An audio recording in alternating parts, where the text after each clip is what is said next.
Welcome back on this Friday. We're getting adjusted here. We've got an extra guest. Griffin Glasscock joins us for our Furry Friday segment. And, of course, Jen Duckworth, always reliable, coming in here with some cute, adorable, adoptable animals. This time we've got a pair of pooches.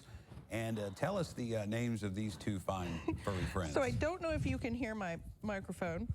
Well, I can hear you. This is Derrick. Oh, it's Derrick. Derrick only loves me. It was love at first sight for Derrick. Yeah, but the name, it's just a normal name, like Derrick. Derrick, and this is Birdie Joe. Okay, well, that I can understand. But tell us their backstories. Yeah. So they are a litter of 8. Yeah. There's a lot of them. These are brothers and sisters? They are siblings, okay. Yes. And we had their mama and maybe one of their siblings, not totally sure. But they are Roddy babies.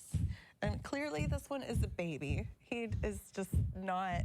I tried to hold him when we first got up here, and he did this. So this one likes her. That one's okay with you. Oh, yeah. I mean, he just wants to look at Now, if you want to learn more about the adoptable pets at PAAWS, you just go to PAAWS, that's with 2 A's.org, and of course they have nice pictorials and backgrounds, and it kind of tells you exactly what these dogs are, how long they've been there, cats as well, and you can kind of peruse through the profiles for each. I understand that this time of year is pretty tough for the shelters. There's a lot of shelters in our area, not only in Kentucky, but in Indiana, that are also offering an incentive if you would like to adopt soon. And that, you know, perhaps the budget is, you know, you want to be mindful of a budget this time of year. Maybe the, you know, the $100 and $200 adoption fees could be a little pricey, but some of these are discounted 50%. They take care of the vaccinations, and then in some cases, I know PAWS or Pet Food Center, they have decided to give you just an extra incentive, that just a starter pack. You know, the right treats to let you get acclimated to these dogs, and of course, providing those extra treats could provide some love and comfort to these animals too. Yes. So each one of these guys will go home with a nice little pack of dog food. Sometimes there's cleaner, there's toys, there's treats, just a little to help alleviate some of that additional initial expense, because you do have the adoption fee. So it kind of just helps offset that a little bit. But you're right, we have a lot of shelters in the area. We have, of course, the same problem as everyone else.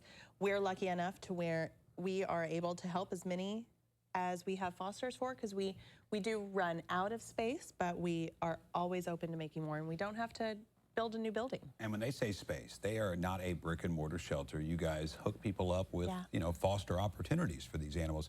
All right, so it's a time of year where, you know, you see it depicted in movies, and people will put a pet under the Christmas tree. And I don't want to discourage that. I mean, if folks know they're ready for a pet and they know their child or the household can handle it, do you have any, outside of like putting holes in the box, I'm talking about what advice do you have as you prepare your family for this? But you also want it to be a surprise to the youngsters. So how do you do it in a humane way and get everybody on board prior to that process on Christmas morning?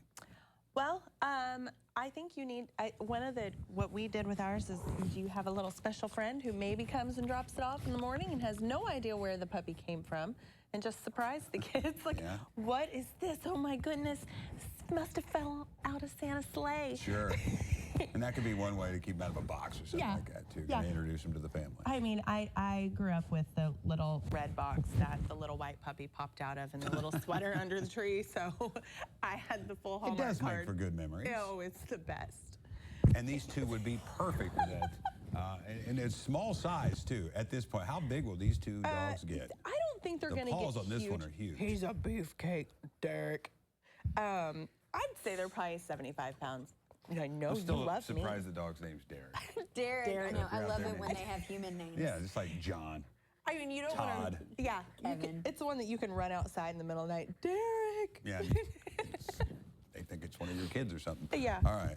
So we'll get you. We know you're not going to be here next week because of the holidays, and we know that we'll catch back up with you early next year. If folks want to take part in this process and perhaps adopt a pet this holiday season, where should they go? Go to PAAWS.org. That's 2 A's, PAAWS.org. Or if you want to make a really wonderful Christmas present and save a lot of lives, you can send us a little donation. If you get a hold of us, we will find someone to pick up that check. That one's now jealous of this one because Griffin was petting it. So thank you, Griffin. And we're going to send it over to Griffin Glasscock on the other side of this couch. And she has our forecast for the weekend. Will these dogs be playing outside this weekend, Griffin? You know, I think you can